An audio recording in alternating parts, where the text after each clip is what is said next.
Cuando la madre de mi nuera entró a mi pequeña casa con un notario y 2 testigos exigiendo que Rodrigo firmara una separación total de bienes, me miró como si yo fuera un mueble viejo del que necesitaba deshacerse.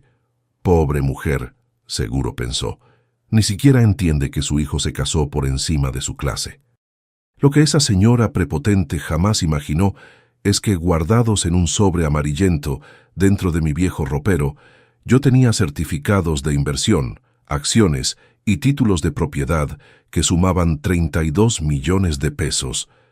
18 años construyendo un imperio financiero en absoluto silencio, vistiendo ropa del mercado, viviendo en esta casa modesta, esperando el momento perfecto para mostrarle a esa familia de qué estábamos hechos realmente. Y ese momento acababa de llegar.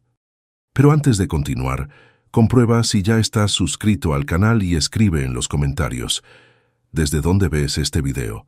Nos encanta saber el alcance de nuestras historias. Me llamo Beatriz Sánchez Reyes.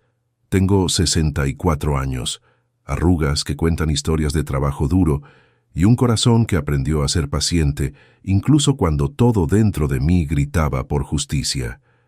Esta historia que les voy a contar no trata sobre venganza, aunque muchos la llamarían así. Esta historia trata sobre dignidad, sobre el amor de una madre y sobre cómo a veces el silencio es el arma más poderosa que existe. Todo empezó hace 19 años, cuando mi esposo Ramón murió en un accidente industrial en la fábrica donde trabajaba. Teníamos un hijo de 14 años, Rodrigo, que de repente se convirtió en el hombre de la casa sin estar listo para hacerlo. La indemnización que recibimos fue ridícula, apenas alcanzó para pagar el funeral y cubrir las deudas que Ramón había dejado. Nos quedamos solos, mi hijo y yo, en esta casa de 2 recámaras en la colonia Independencia, una zona popular de León, Guanajuato. Yo trabajaba como secretaria en un despacho de abogados. Mi sueldo apenas alcanzaba para lo básico, la renta, la comida, la escuela de Rodrigo. Había días en que comíamos frijoles con tortillas 3 veces al día. Había noches en que me acostaba con el estómago vacío para que mi hijo pudiera cenar algo decente, pero nunca me quejé. Nunca dejé que Rodrigo viera mi desesperación. Lo que nadie sabía, ni siquiera mi propio hijo, es que yo tenía un secreto. Un secreto que había guardado desde antes de que Ramón muriera. Años atrás, cuando Rodrigo apenas era un bebé, yo había heredado de una tía lejana un terreno pequeño en las afueras de la ciudad. No era gran cosa, apenas 1000 metros cuadrados de tierra polvosa que nadie quería. Mi tía había muerto sin hijos y como yo era la única sobrina que la visitaba en el asilo, me dejó ese pedazo de tierra en su testamento. Ramón quiso venderlo inmediatamente. Decía que necesitábamos el dinero, que un terreno así no valía nada, que era mejor sacarnos unos pesos de encima. Pero algo dentro de mí me dijo que esperara. No sé si fue intuición o pura terquedad, pero me negué a venderlo. Ramón se enojó, discutimos, pero al final cedió. El terreno quedó ahí olvidado a mi nombre. Cuando Ramón murió y me encontré sola con un hijo adolescente y deudas por pagar, recordé ese terreno. Fui a investigar y descubrí algo que cambió todo. La zona estaba siendo desarrollada. Una nueva carretera estatal iba a pasar justo por ahí. El terreno que nadie quería de repente valía dinero. Mucho dinero. Un desarrollador me ofreció comprarlo por 800,000 pesos. Era una fortuna para mí en ese entonces, pero el abogado para quien trabajaba, el licenciado Hernández, me aconsejó no vender. Me dijo que esperara, que el valor iba a subir aún más. Me dijo que había algo mejor que podía hacer con ese dinero cuando llegara el momento. Esperé 6 meses más. El precio subió a 1,300,000 pesos. Vendí, y ahí comenzó mi verdadera historia. El licenciado Hernández me ayudó a invertir ese dinero. No era un hombre rico, pero entendía de inversiones porque llevaba años manejando patrimonios de clientes. Me explicó sobre fondos de inversión, sobre el mercado inmobiliario, sobre cómo hacer que el dinero trabajara para mí. Me dijo que si yo era paciente y disciplinada, ese millón podía convertirse en mucho más. Tomé esa información como si fuera un curso universitario. Leía todo lo que caía en mis manos sobre finanzas. Iba a conferencias gratuitas sobre inversión. Estudiaba el mercado inmobiliario de León. Y mientras tanto, seguía viviendo como si no tuviera nada. Con parte del dinero compré un local comercial pequeño en una zona que estaba empezando a crecer, cerca de la zona industrial. Lo renté a una tienda de abarrotes. La renta era modesta pero constante. Ese dinero no lo tocaba, lo reinvertía. 6 meses después compré otro local, luego un departamento pequeño que también renté, luego otro. Cada peso que entraba por las rentas, yo lo reinvertía. Vivía únicamente de mi sueldo de secretaria, por más difícil que fuera. Rodrigo nunca supo nada. Él crecía viendo a su madre levantarse a las 5 de la mañana, tomar 2 camiones para llegar al trabajo, regresar tarde por la noche, cocinar con lo que hubiera en el refri. Él veía sacrificio, veía pobreza, veía lucha, y eso lo hizo un muchacho trabajador, humilde, agradecido. Cuando Rodrigo cumplió 16 años, consiguió su primer trabajo de medio tiempo en un supermercado. Quería ayudarme con los gastos. Yo acepté su ayuda porque sabía que era importante para su orgullo, para que se sintiera útil. Pero ese dinero que él me daba, yo tampoco lo gastaba. Lo guardaba en una cuenta a su nombre que él desconocía. Los años pasaron. Rodrigo terminó la preparatoria siendo el mejor alumno de su generación. Consiguió una beca completa para estudiar ingeniería industrial en la Universidad Tecnológica. Yo lloraba de orgullo cada vez que lo veía salir con sus libros bajo el brazo, caminando hacia el futuro que yo estaba construyendo para él en secreto. Mientras tanto, mi portafolio de inversiones crecía. Ya no era solo locales comerciales y departamentos. El licenciado Hernández me había enseñado sobre acciones, sobre bonos, sobre fondos de inversión diversificados. Para cuando Rodrigo se graduó de la universidad, yo había acumulado más de 15 millones de pesos en activos. 15 millones. Y mi hijo vivía creyendo que éramos pobres. ¿Por qué no le dije? ¿Por qué mantuve el secreto tanto tiempo? Porque yo había visto lo que el dinero hacía con las personas. Había visto gente volverse floja, arrogante, dependiente. Yo quería que Rodrigo desarrollara carácter, que aprendiera el valor del trabajo, que supiera ganarse las cosas por sí mismo. Quería que las personas se acercaran a él por quien era, no por lo que tenía. Y sobre todo, quería protegerlo de las personas equivocadas. Rodrigo conoció a Valeria cuando tenía 26 años. Ella trabajaba en la misma empresa de manufactura donde él había conseguido empleo después de graduarse. Valeria era supervisora de calidad, una mujer bonita, educada, con ese aire de seguridad que solo tienen las personas que nunca han conocido la escasez. La primera vez que Rodrigo me la presentó, supe inmediatamente que ella venía de otro mundo.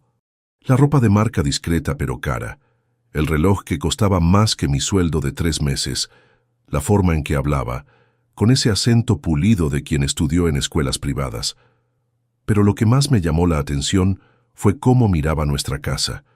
Sus ojos recorrieron la sala con una mezcla de curiosidad y algo que parecía lástima. Vio los muebles viejos que yo había comprado de segunda mano, las cortinas desteñidas por el sol, el piso de cemento pulido que yo misma mantenía limpio. Y en su expresión vi el juicio silencioso, la confirmación de lo que probablemente ya sabía. Mi hijo venía de abajo, muy abajo, pero Valeria fue amable, demasiado amable, de esa manera en que las personas educadas son amables con quienes consideran inferiores.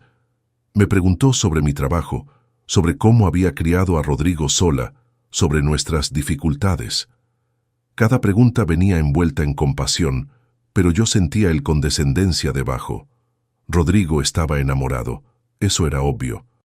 La miraba como si ella fuera lo mejor que le había pasado en la vida. Y tal vez lo era. Valeria era inteligente, tenía ambiciones, empujaba a mi hijo a ser mejor. Yo no podía culparlo por amarla. Lo que me preocupaba no era Valeria, era su familia. Amigos, cada historia que les cuento sale todos los días a las 6:30 p.m. Pero YouTube solo se las mostrará si tocan el botón rojo de suscribirse. Por favor, háganlo ahora mientras estoy hablando.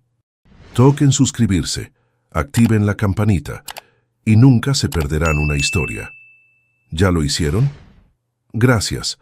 Conocí a los padres de Valeria 3 meses después, en una cena familiar que ellos organizaron en su casa de la colonia campestre. Era una residencia enorme con jardín amplio, fuente en la entrada y seguridad privada. El tipo de casa que yo veía en las revistas, pero nunca imaginé pisar. La madre de Valeria, doña Silvia Montero de Ruiz, me recibió con una sonrisa que no llegaba a los ojos. Era una mujer de 50 y tantos años, impecablemente vestida, con ese peinado perfecto que solo se logra en salones caros. Me saludó llamándome señora Beatriz, con un tono que sonaba respetuoso, pero se sentía distante. El padre, don Alberto Ruiz, era un empresario dueño de varias farmacias en la ciudad. Hombre serio, de apretón de manos firme, que me evaluó en 3 segundos y claramente decidió que yo no era lo suficientemente importante para su atención prolongada. Esa noche, sentada en su comedor de mármol comiendo en platos que probablemente costaban más que mi renta mensual, yo escuchaba. Escuchaba cómo don Alberto hablaba de sus negocios, de sus contactos, de los colegios privados donde estudiaron sus hijas. Escuchaba cómo doña Silvia mencionaba casualmente vacaciones en Europa, membresías en clubes exclusivos, inversiones en bienes raíces. Y escuchaba cómo, sutilmente, constantemente, me recordaban mi lugar. «Qué admirable que hayas criado a Rodrigo sola», decía doña Silvia, con esa voz dulce que sonaba a insulto. «Con tan pocos recursos debe haber sido muy difícil». «Rodrigo nos ha contado que trabajas de secretaria», comentaba don Alberto. «Es un trabajo honesto, muy importante, el trabajo honesto». Cada comentario era técnicamente un cumplido, pero debajo de cada palabra yo sentía el mensaje real. Ustedes no son como nosotros, ustedes son pobres. Ustedes deberían estar agradecidos de que aceptemos a Rodrigo en nuestra familia. Mi hijo no se daba cuenta. Él estaba demasiado feliz, demasiado enamorado, demasiado ocupado tratando de impresionar a los suegros. Pero yo lo veía todo, y guardaba cada humillación en un rincón de mi corazón esperando. Los meses siguientes fueron una prueba constante. Rodrigo y Valeria se hicieron novios formales. Él la llevaba a cenar a lugares que yo sabía que lo dejaban sin dinero. Compraba regalos que no podía pagar para impresionar a una familia que nunca iba a estar impresionada. Y yo lo veía sufrir por mantener apariencias, por tratar de ser alguien que no era. Una noche me pidió dinero prestado. Necesitaba comprarle un regalo de cumpleaños a Valeria y no le alcanzaba hasta la quincena. Le di el dinero sin hacer preguntas, pero esa noche, sola en mi cuarto, lloré.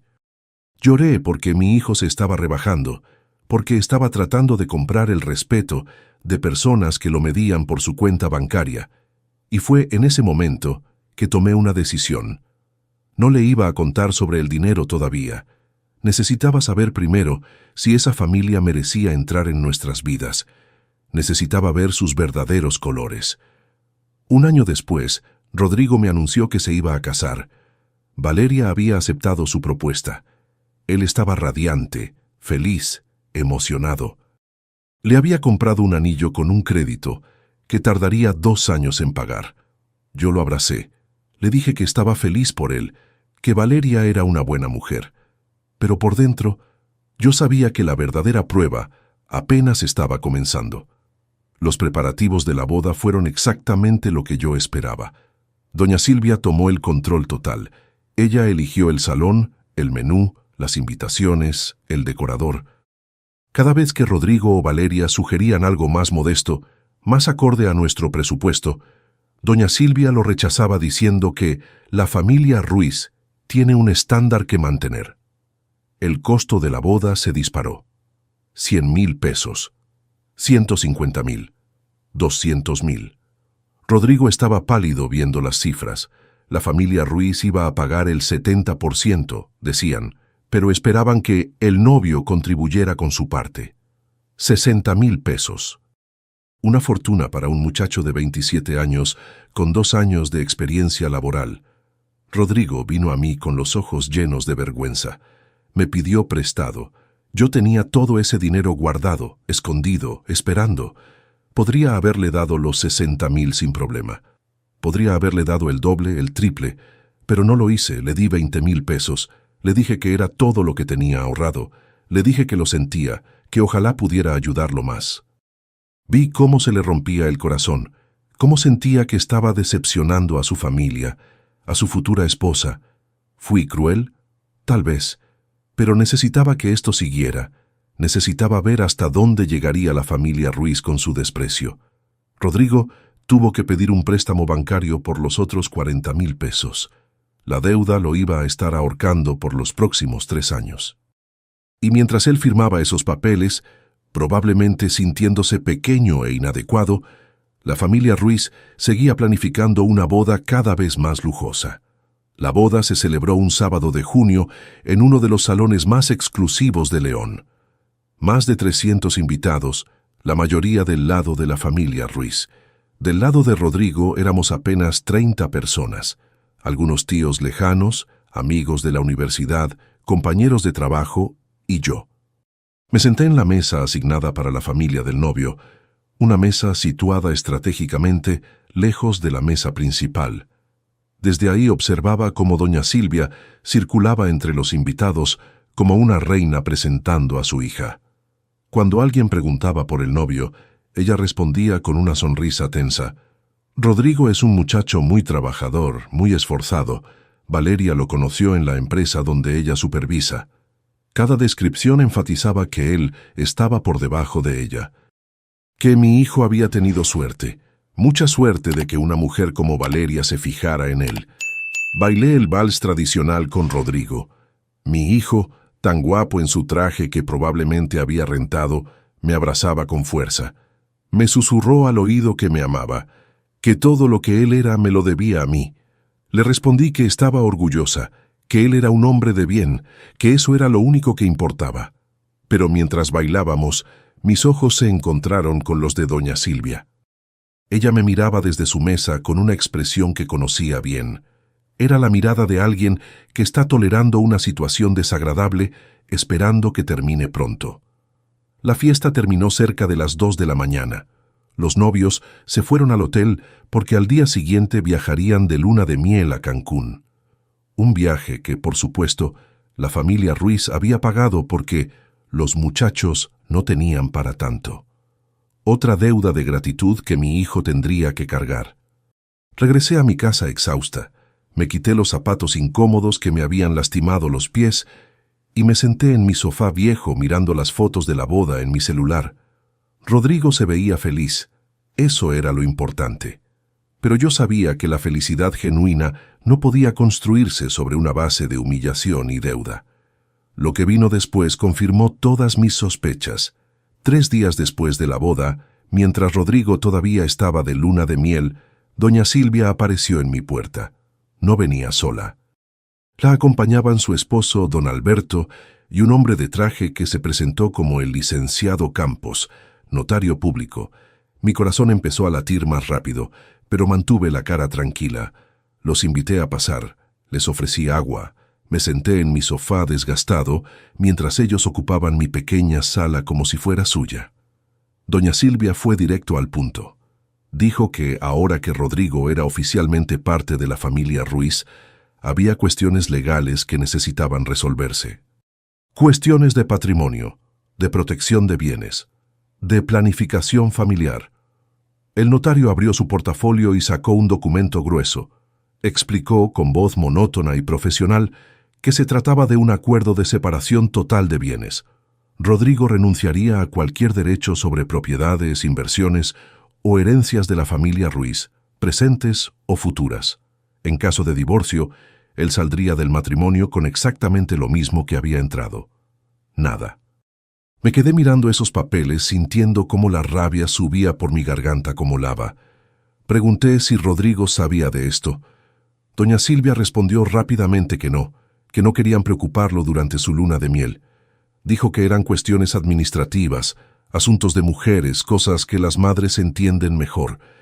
Dijo que yo, como madre sensata que era, seguramente comprendería la necesidad de proteger el patrimonio familiar. Don Alberto agregó que no era nada personal. Era simplemente prudente. Ellos habían trabajado toda la vida para construir su patrimonio y necesitaban asegurarse de que quedara en la familia correcta. Dijo esto mirándome directamente, dejando claro que yo y mi hijo no éramos la familia correcta. El notario agregó que yo tenía una semana para convencer a Rodrigo de firmar cuando regresara de la luna de miel. Después de eso, ellos tomarían otras medidas. No especificó cuáles, pero la amenaza estaba clara. Los tres me miraban esperando mi respuesta, esperando que yo, la pobre secretaria viuda, me asustara y aceptara, esperando que agachara la cabeza, que prometiera hablar con mi hijo, que hiciera lo que me decían porque no tenía otra opción. Tomé los documentos de las manos del notario y los hojeé lentamente.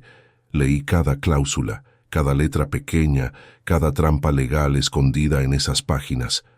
Era incluso peor de lo que imaginaba. No solo renunciaba Rodrigo a los bienes de la familia Ruiz.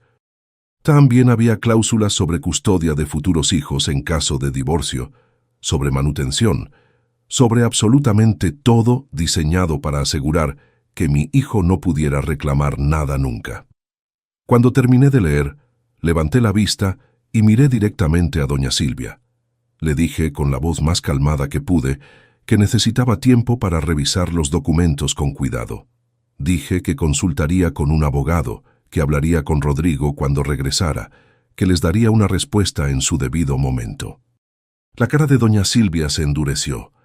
Claramente no esperaba resistencia. Dijo que no había nada que revisar, que el documento era estándar, que las mejores familias hacían esto. Dijo que ella esperaba más cooperación de mi parte. Cooperación. Esa palabra me quemó. Me levanté del sofá, obligándolos a levantarse también. Les agradecí por venir, les dije que los mantendría informados, y los acompañé a la puerta con una sonrisa educada pegada en la cara. Cuando la puerta se cerró detrás de ellos, me quedé parada en el centro de mi sala temblando. Pero no era de miedo, era de una rabia fría, calculada, que había estado acumulando durante meses de humillaciones silenciosas. Fui a mi cuarto, abrí el ropero, saqué el sobre amarillento que guardaba ahí desde hacía años. Dentro estaban todos los documentos que comprobaban mi verdadera situación financiera: estados de cuenta, escrituras, certificados de inversión, valuaciones de propiedades. Conté. En los últimos 18 años, desde que vendí aquel terreno heredado, había convertido 1.300.000 pesos en 32 millones de pesos, 32 millones en bienes raíces, acciones, fondos de inversión y efectivo. La mujer pobre, que doña Silvia miraba con lástima, tenía más dinero que toda la familia Ruiz junta, y ellos estaban a punto de descubrirlo. Al día siguiente fui a ver al licenciado Hernández, el abogado para quien había trabajado durante años y quien me había ayudado a construir mi patrimonio. Era un hombre de 70 años, brillante, discreto, leal. Le conté toda la situación. Le mostré los documentos que la familia Ruiz quería que Rodrigo firmara. El licenciado Hernández leyó con atención, negando con la cabeza. Dijo que era uno de los acuerdos más abusivos que había visto en 40 años de carrera. Estaba diseñado para humillar, para asegurarse de que Rodrigo nunca pudiera reclamar nada, nunca pudiera sentirse igual a la familia de su esposa. Le pregunté qué podíamos hacer. Él sonrió, esa sonrisa astuta que yo conocía bien. Me dijo que primero necesitábamos investigar la verdadera situación financiera de la familia Ruiz. Ellos vivían como ricos, pero eso no significaba que lo fueran. El licenciado Hernández tenía contactos, recursos, maneras de averiguar cosas. Una semana después, cuando Rodrigo regresó de su luna de miel bronceado y feliz, yo ya tenía toda la información que necesitaba. La familia Ruiz estaba quebrada, completamente quebrada. Las farmacias de don Alberto estaban perdiendo dinero hacía 3 años. La competencia de las grandes cadenas los estaba aplastando. Tenían deudas con proveedores, con el banco, con Hacienda. La casa grande en la Campestre estaba hipotecada hasta el techo. Los autos de lujo eran arrendados con pagos atrasados. Las inversiones de las que tanto hablaban eran préstamos que nunca habían pagado. La familia que nos miraba con desprecio vivía de apariencias sostenidas por deudas y tarjetas de crédito al límite. Estaban desesperados por dinero, y por eso querían asegurarse de que Rodrigo no pudiera tocar su patrimonio inexistente. La ironía era deliciosa. Cuando Rodrigo vino a visitarme después de la luna de miel, lo noté tenso. Me preguntó si alguien había venido a la casa mientras él estaba fuera. Le dije que sí, que sus suegros habían venido con un notario. Vi cómo se le descomponía la cara. Preguntó qué querían. Le mostré los documentos. Vi cómo los leía, cómo iba palideciendo con cada página. Cuando terminó, tenía los ojos llenos de lágrimas. Me preguntó si yo había sabido de esto antes de la boda. Le dije que no, que había sido una sorpresa. No era mentira técnicamente. No había sabido de estos documentos específicos. Rodrigo estaba devastado. No podía creer que la familia de Valeria lo considerara una amenaza, un cazafortunas que necesitaba ser controlado legalmente. Dijo que él amaba a Valeria de verdad, que nunca le había importado el dinero de su familia, que se había casado por amor. Yo lo abracé y lo dejé llorar en mi hombro como cuando era niño. Le dije que yo sabía que él era un buen hombre, que su corazón era puro, que no tenía nada de qué avergonzarse. Después le pregunté qué iba a hacer. Rodrigo dijo que confrontaría a Valeria, que le diría que no iba a firmar nada sin antes entenderlo completamente, que no aceptaría ser tratado como un criminal en potencia. Le dije que hiciera lo que sintiera correcto, pero antes había algo que necesitaba mostrarle. Fui a mi cuarto y regresé con el sobre amarillento. Lo puse en la mesa frente a mi hijo y le dije que lo abriera. Rodrigo sacó los documentos confundido. Comenzó a leer. Primero con curiosidad, luego con incredulidad, finalmente con shock absoluto. Me miraba y miraba los papeles, tratando de procesar lo que estaba viendo. Escrituras de 5 locales comerciales a mi nombre, 3 departamentos en zonas de alta plusvalía, certificados de inversión en fondos diversificados, estados de cuenta con saldos de 7 cifras. Su madre, la pobre secretaria que vivía en una casa modesta y le había dado solo 20,000 pesos para su boda, tenía un patrimonio de 32 millones de pesos. Si quieren saber cómo termina esta historia y conocer muchas más, denle al botón rojo de suscribirse. Es gratis y me ayuda muchísimo.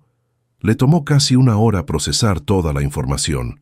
Le conté todo: la herencia del terreno de mi tía, la venta oportuna, las inversiones cuidadosas, los 18 años de acumulación silenciosa. Le expliqué por qué había mantenido el secreto, por qué quise que creciera sin saber, por qué necesitaba que fuera un hombre de carácter antes de saber sobre el dinero. Rodrigo lloraba. Me preguntó por qué no le había ayudado más con la boda, por qué lo había dejado endeudarse, por qué había permitido que la familia Ruiz lo tratara como inferior. Le dije la verdad.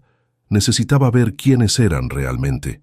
Necesitaba que él viera quiénes eran. Si hubiéramos revelado el dinero antes, ellos habrían cambiado su comportamiento, pero no de corazón. Habríamos sido sus mejores amigos, pero por las razones equivocadas. Ahora sabíamos la verdad. La familia que nos miraba con desprecio estaba quebrada. La familia que querían proteger de nosotros no existía, y el hijo pobre que ellos creían una carga era, en realidad, mucho más rico que todos ellos juntos. Rodrigo se quedó en silencio largo rato. Finalmente me preguntó qué debía hacer ahora. Le dije que la decisión era suya. Si amaba a Valeria de verdad, si creía que ella era diferente a sus padres, entonces debía luchar por su matrimonio, pero nunca más debía aceptar ser tratado como inferior. Nunca más debía agachar la cabeza ante esa familia. Le mostré también la investigación que el licenciado Hernández había hecho sobre las finanzas de los Ruiz. Rodrigo necesitaba saber con quién estaba tratando realmente. Mi hijo se levantó, guardó los documentos en su mochila y me abrazó fuerte. Me dijo que necesitaba tiempo para pensar, para hablar con Valeria, para decidir qué hacer. Cuando se fue, Me quedé sola en mi casa sintiendo una mezcla de alivio y ansiedad. Había revelado mi secreto más grande. Ahora solo quedaba esperar para ver qué pasaría. Rodrigo confrontó a Valeria esa misma noche. Me contó después que la discusión fue larga e intensa. Valeria no sabía nada sobre los documentos que sus padres habían llevado. Cuando Rodrigo se los mostró, ella se quedó en shock. No podía creer que su propia familia hubiera ido a espaldas de ellos, tratando de manipular la situación. Valeria lloró. Le pidió perdón a Rodrigo por el comportamiento de sus padres. Dijo que ella lo amaba por quien era, no por lo que tenía o dejaba de tener. Dijo que nunca había pedido esos documentos, que ni siquiera sabía que existían. Rodrigo le creyó. Y entonces le contó sobre mí, sobre los 32 millones de pesos, sobre los 18 años de secreto, sobre la investigación de las finanzas de su familia. Valeria se quedó muda. Procesó la información lentamente, tratando de entender cómo la pobre suegra que vivía en una casa modesta era en realidad millonaria, cómo la familia que se creía superior estaba en realidad quebrada. La reacción de Valeria en ese momento definiría todo, y según Rodrigo, ella reaccionó perfectamente. Valeria se enojó, no con nosotros, sino con sus padres. Estaba furiosa de que la hubieran puesto en esa posición, de que hubieran tratado a su esposo con tanto desprecio, de que hubieran intentado manipular su matrimonio con documentos legales a sus espaldas. Esa misma noche, Valeria fue a confrontar a sus padres. Rodrigo fue con ella. Me contó que la escena fue explosiva. Doña Silvia intentó defenderse diciendo que solo estaba protegiendo a su hija, que era su deber como madre, que Rodrigo debería entender. Don Alberto agregó que eran precauciones estándar, que cualquier familia responsable haría lo mismo. Fue entonces cuando Rodrigo puso sobre la mesa de los Ruiz 2 sobres. Uno contenía los estados de cuenta de mi patrimonio. El otro contenía la investigación sobre sus deudas. El silencio que siguió, según Rodrigo, fue absoluto. Doña Silvia abrió el primer sobre con manos temblorosas. Leyó los números una vez, 2 veces, como si no pudiera creer lo que estaba viendo. Don Alberto se puso pálido. Miraban los documentos y después miraban a Rodrigo como si fuera un extraño. Entonces Rodrigo abrió el segundo sobre y comenzó a leer en voz alta. Las deudas de las farmacias, la hipoteca vencida de la casa, los autos arrendados con pagos atrasados, las tarjetas de crédito al tope, los préstamos no pagados. Cada cifra, cada deuda, cada mentira expuesta. Doña Silvia intentó hablar, pero Rodrigo la interrumpió. Le dijo, con una calma que yo reconocí como mía, que su familia había pasado meses tratándolo como basura. Lo habían medido, evaluado y encontrado inferior, basándose en apariencias superficiales. Habían asumido que él era pobre, que debía estar agradecido, que necesitaba ser controlado legalmente. Pero resultaba que la familia pobre que ellos despreciaban tenía más dinero que los Ruiz podrían ver en 3 generaciones. Y la familia rica que querían proteger era, en realidad, un castillo de naipes a punto de colapsar. Valeria, según me contó Rodrigo, también habló. Le dijo a sus padres que estaba avergonzada de su comportamiento, que ellos le habían enseñado sobre respeto y dignidad, pero que habían fallado en mostrar esas cualidades cuando más importaban.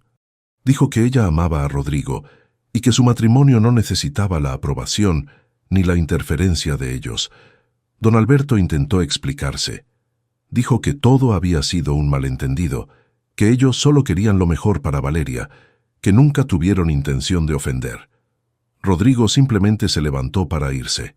Antes de salir, le dijo a don Alberto que si alguna vez volvían a tratarlo como inferior, si alguna vez volvían a intentar humillar a su familia, cortaría completamente el contacto. Y que ahora que sabían la verdad sobre las finanzas de ambas familias, esperaba que el trato fuera de respeto mutuo. Cuando Rodrigo me contó todo esto, yo sentí una mezcla de orgullo y preocupación.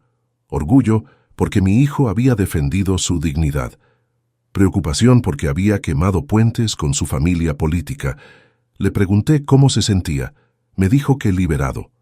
Por primera vez en su relación con Valeria, no se sentía inferior.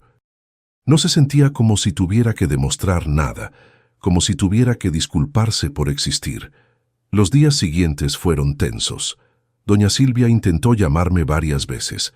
No contesté. Sabía que vendría eventualmente en persona y prefería ese encuentro cara a cara. Llegó una semana después. Sola esta vez, sin esposo, sin notario. Se veía cansada, más pequeña de lo que recordaba.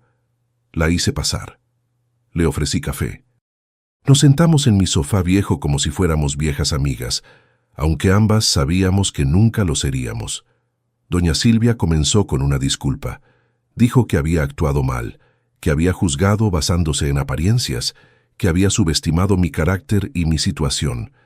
Dijo que nunca imaginó que yo tuviera tanto, que había asumido cosas que no debió asumir. Yo la escuchaba en silencio. Cuando terminó, le pregunté si su disculpa venía del corazón o del miedo a perder acceso a mi dinero. Se quedó callada. Esa fue mi respuesta. Le dije que aceptaba su disculpa, pero que las cosas habían cambiado irreversiblemente. La confianza que podría haber existido entre nosotras estaba rota.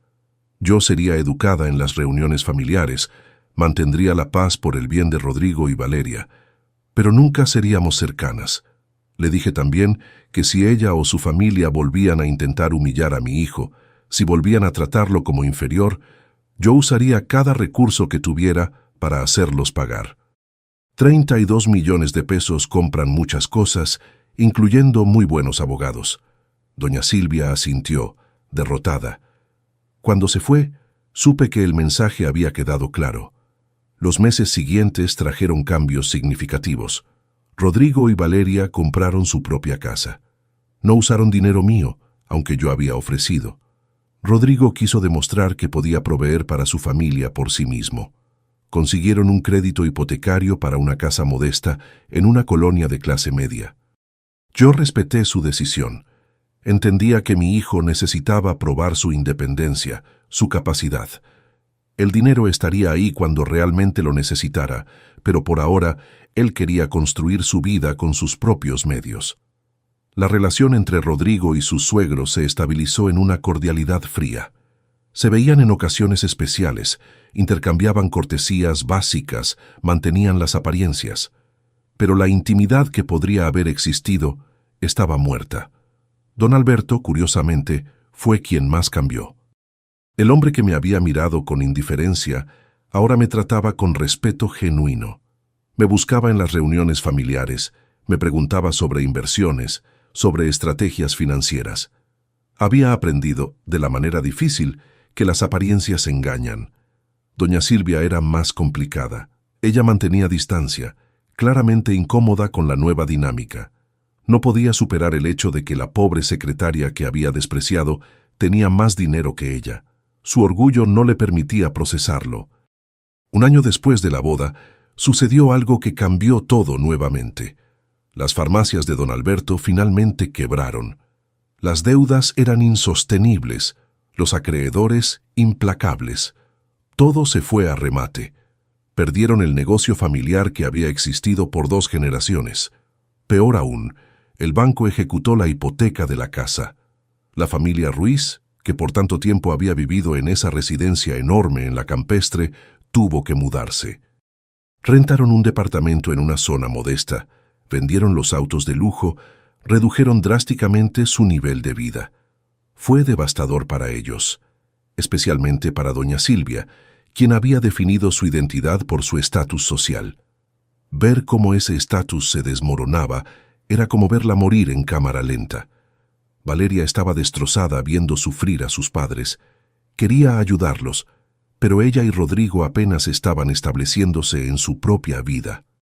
No tenían recursos para salvar a una familia entera de la quiebra. Fue entonces cuando mi hijo vino a verme con una propuesta. Rodrigo me pidió que le prestara dinero, no para él, sino para ayudar a sus suegros, específicamente para pagar las indemnizaciones de los empleados de las farmacias que se habían quedado sin trabajo. Gente que había trabajado fielmente para don Alberto y ahora estaba desprotegida. Mi primera reacción fue negarme.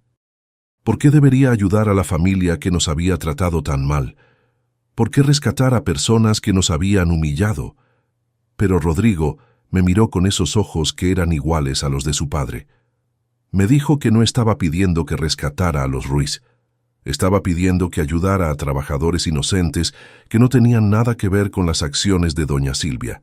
Gente como nosotros habíamos sido, gente que dependía de su salario para sobrevivir. Me di cuenta de que mi hijo había aprendido algo que yo le había enseñado sin palabras, que el dinero es una herramienta y que usarla para ayudar a los demás es lo que le da verdadero valor. Accedí. Le presté a Rodrigo 500,000 pesos para cubrir las indemnizaciones. El dinero fue directamente a los empleados, sin pasar por las manos de don Alberto. Cada trabajador recibió lo que legalmente le correspondía. Don Alberto vino personalmente a agradecerme. Llegó a mi casa con los ojos rojos. Claramente había llorado. Me dijo que nunca olvidaría lo que había hecho, que él no merecía mi ayuda después de cómo me había tratado. Le dije que tenía razón, que no lo merecía, pero que yo no había ayudado por él. Había ayudado por los trabajadores y porque mi hijo me lo había pedido. Le dije que el préstamo tenía condiciones. Él pagaría cada centavo, con interés justo en cuanto pudiera, y nunca más trataría a mi familia como inferior. Don Alberto aceptó todas las condiciones, y algo en su mirada me dijo que esta vez era genuino. En los años siguientes, don Alberto trabajó duro para reconstruirse. Consiguió empleo como gerente en una cadena de farmacias, trabajo honesto que pagaba mucho menos de lo que estaba acostumbrado. Comenzó a pagar el préstamo en mensualidades modestas pero constantes. Doña Silvia tuvo más dificultad adaptándose. Para ella, la caída del estatus social fue un golpe del que nunca se recuperó completamente. Perdió amigas que solo la valoraban por su posición. Descubrió que muchas de las personas en su círculo social eran tan superficiales como ella había sido. Rodrigo y Valeria tuvieron su primer hijo 3 años después de la boda, un niño hermoso al que llamaron Ramón como su abuelo. Cuando vi a ese bebé en brazos de mi hijo por primera vez, sentí que mi vida tenía sentido completo. Ramoncito crecería con seguridad. Sabría sobre el patrimonio familiar desde chico, pero también aprendería valores. Su padre y yo nos aseguraríamos de eso. Él no crecería arrogante como algunos niños ricos, ni inseguro como había crecido Rodrigo. Crecería sabiendo que el dinero es una herramienta, no una identidad. Los años pasaron transformando heridas en cicatrices y lecciones en sabiduría. Ramoncito creció siendo un niño curioso y bondadoso. A los 5 años, ya preguntaba por qué su abuela Beatriz vivía en una casa más pequeña que la de sus otros abuelos, si todos decían que yo tenía más dinero. Rodrigo y Valeria le explicaron con palabras simples que el dinero no define cómo vive una persona. Yo había elegido mantener mi casa modesta porque era cómoda, porque tenía recuerdos, porque no necesitaba nada más grande para ser feliz. Pero cuando Ramoncito cumplió 7 años, Rodrigo y Valeria me convencieron de mudarme. Dijeron que ya tenía 67 años, que mi casa vieja no tenía elevador, que las escaleras me estaban costando trabajo. Compraron un departamento para mí en un edificio moderno, con todas las comodidades, cerca de donde ellos vivían. Acepté, porque tenían razón. Mis rodillas ya no eran las mismas, y subir escaleras se había vuelto doloroso. Pero más que nada acepté porque quería estar cerca de mi nieto, verlo crecer, ser parte activa de su vida. La mudanza fue agridulce. Dejaba atrás la casa donde había criado a Rodrigo solo, donde había guardado mis secretos durante tantos años, donde había planeado todo lo que eventualmente cambió nuestras vidas, pero también estaba lista para el siguiente capítulo. Don Alberto terminó de pagar el préstamo completo 6 años después de recibirlo. Vino personalmente a entregarme el último pago, trayendo también una carta escrita a mano. En ella me agradecía no solo por el dinero, sino por la lección de humildad que le había enseñado. Escribió que durante años había medido a las personas por su cuenta bancaria, por su apellido, por su código postal, que había creído que el éxito financiero era sinónimo de valor humano. pero perderlo todo le había enseñado quiénes eran sus verdaderos amigos, quienes lo valoraban por su carácter y no por su posición. La ironía, escribió, era que la persona más valiosa que había conocido era la que él más había despreciado. Yo, la secretaria viuda que vivía en una casa modesta, había mostrado más clase, más carácter y más generosidad que cualquiera en su antiguo círculo social. Leí esa carta con lágrimas en los ojos, no porque necesitara su validación, sino porque representaba un cambio genuino. Don Alberto había aprendido lo que tantos nunca aprenden, que la verdadera riqueza no está en el banco. Doña Silvia nunca escribió una carta así. Nunca tuvo ese momento de transformación genuina. Ella aprendió a ser educada conmigo, a tratarme con respeto superficial, pero en sus ojos yo siempre vi resentimiento. Resentimiento de que yo hubiera tenido razón, de que ella hubiera estado equivocada, de que el orden natural de su mundo hubiera sido demolido. A veces me daba lástima. Vivir con tanto orgullo debe ser exhaustivo. Nunca poder admitir errores, nunca poder pedir perdón genuino, siempre tener que mantener la fachada. Era una prisión que ella misma había construido. Cuando Ramoncito cumplió 10 años, Rodrigo tuvo una conversación seria con él sobre el dinero familiar. Le explicó que su abuela había construido un patrimonio considerable, que parte de ese patrimonio eventualmente sería suyo, pero también le explicó que el dinero traía responsabilidades. Le contó la historia completa. Cómo yo había trabajado duro toda mi vida, cómo había invertido sabiamente, cómo había mantenido el secreto para protegerlo a él, cómo la familia de su mamá nos había tratado mal por creer que éramos pobres, y cómo la verdad había salido a la luz. Ramoncito escuchó con los ojos muy abiertos. Cuando Rodrigo terminó, mi nieto me miró y preguntó, «Abuela, ¿por qué no les dijiste desde el principio que tenías dinero?» Le expliqué lo que le había explicado a su padre años antes. Las personas muestran quiénes realmente son cuando creen que estás en desventaja. Si yo hubiera revelado el dinero desde el principio, nunca habríamos sabido el verdadero carácter de la familia Ruiz. Habrían sido amables por interés, no por respeto. Ramoncito pensó en esto un momento. Luego preguntó, ¿pero ahora sí te respetan? Algunos sí, le dije. Otros solo respetan el dinero, y hay una diferencia importante entre ambas cosas. Le enseñé a Ramoncito la lección más importante que había aprendido. Observa cómo las personas tratan a los meseros, a los empleados de limpieza, a los guardias de seguridad. Observa cómo tratan a quienes creen que no pueden darles nada. Ahí descubres el verdadero carácter. Mi nieto asintió con seriedad. Me di cuenta de que había entendido algo que a muchos adultos les toma toda la vida aprender, si es que lo aprenden. A los 68 años, decidí comenzar a transferir formalmente partes del patrimonio a Rodrigo. No todo de golpe, sino gradualmente. Quería que él aprendiera a manejar cantidades crecientes, que desarrollara sus propias estrategias de inversión, que cometiera pequeños errores ahora para evitar grandes errores después. Rodrigo tomó la responsabilidad en serio, consultaba conmigo sobre decisiones importantes, estudiaba sobre inversiones, pensaba a largo plazo. Me hacía sentir orgullosa ver cómo manejaba el dinero con la misma prudencia que yo había usado para acumularlo. Valeria también había cambiado mucho desde los primeros días de su matrimonio.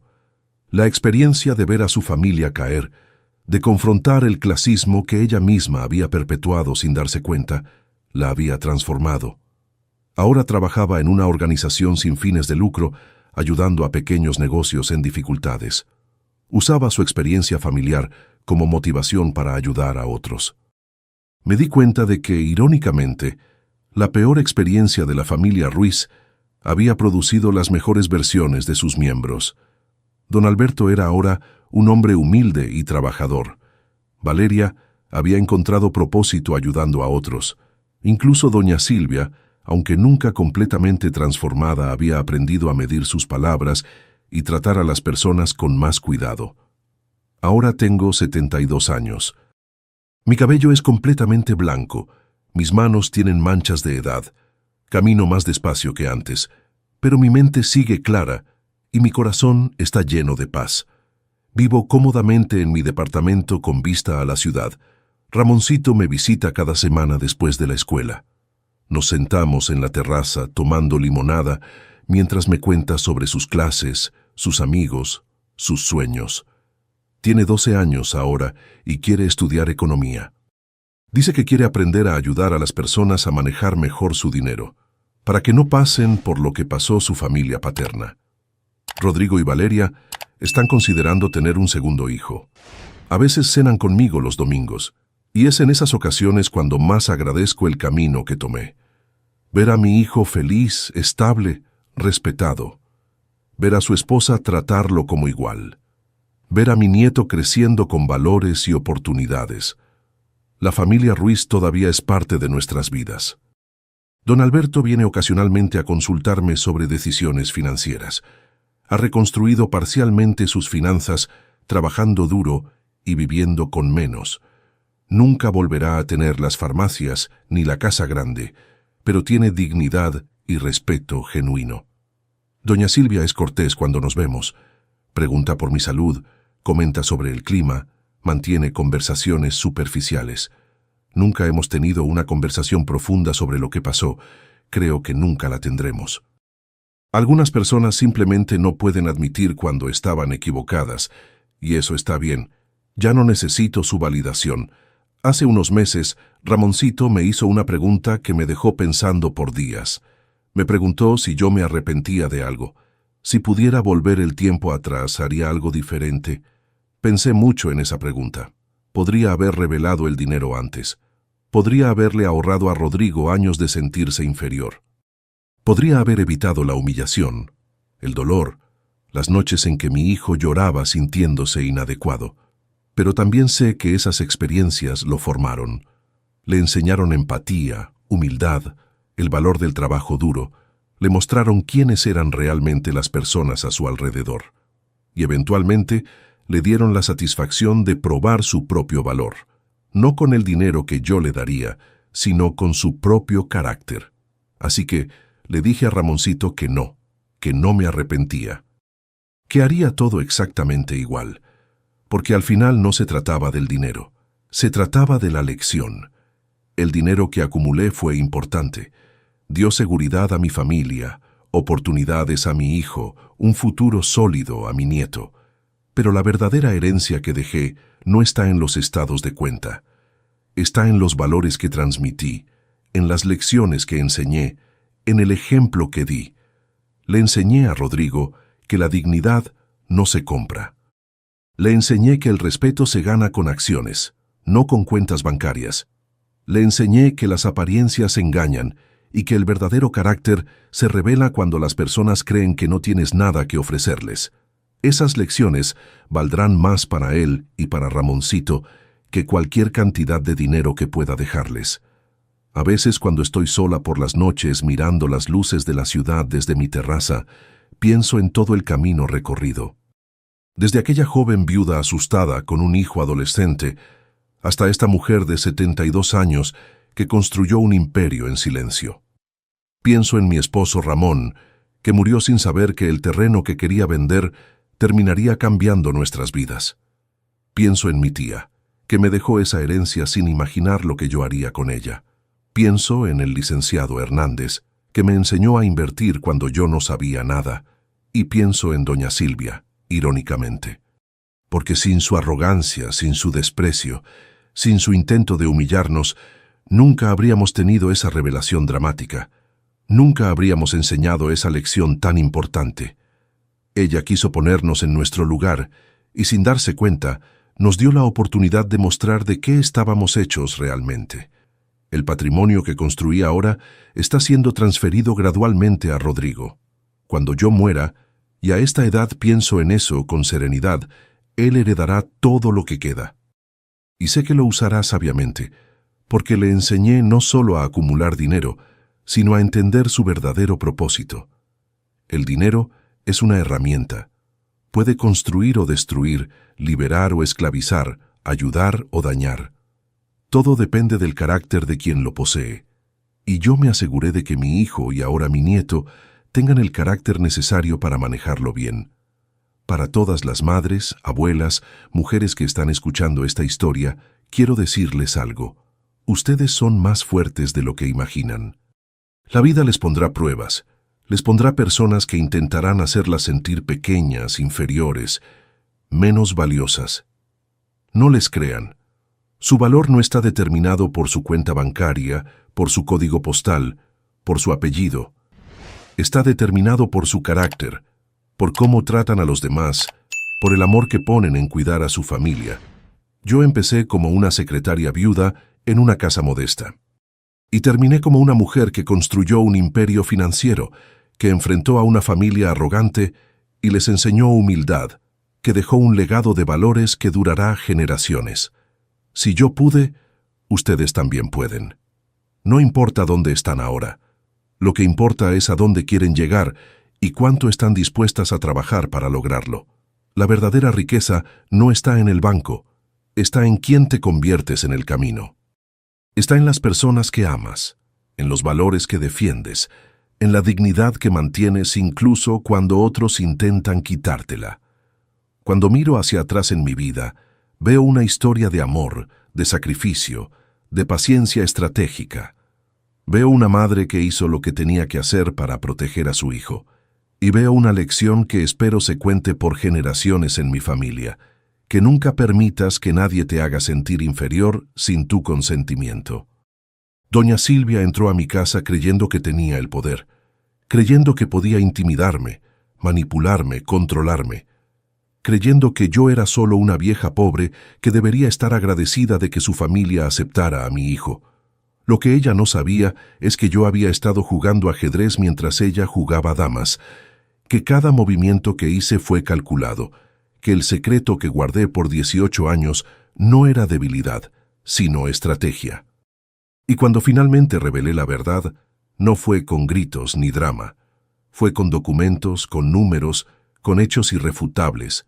La humillación que ella sintió ese día no vino de mí, vino de verse confrontada con su propia arrogancia, con sus propios prejuicios, con la realidad de que había juzgado mal a las personas equivocadas. Esa es la justicia más dulce, no la que tú infliges, sino la que la verdad revela por sí misma. Ramoncito me preguntó una vez si yo perdoné a doña Silvia. Le dije que sí, que la perdoné, pero que perdonar no significa olvidar, ni significa permitir que te vuelvan a lastimar. Significa soltar el rencor para que no te envenene el corazón, mientras mantienes límites saludables con las personas que te han hecho daño. Esa también es una lección importante que espero que mi nieto aprenda. Ahora, mientras el sol se pone sobre León y las luces de la ciudad empiezan a brillar, me siento en mi terraza con una taza de té y pienso en lo afortunada que soy.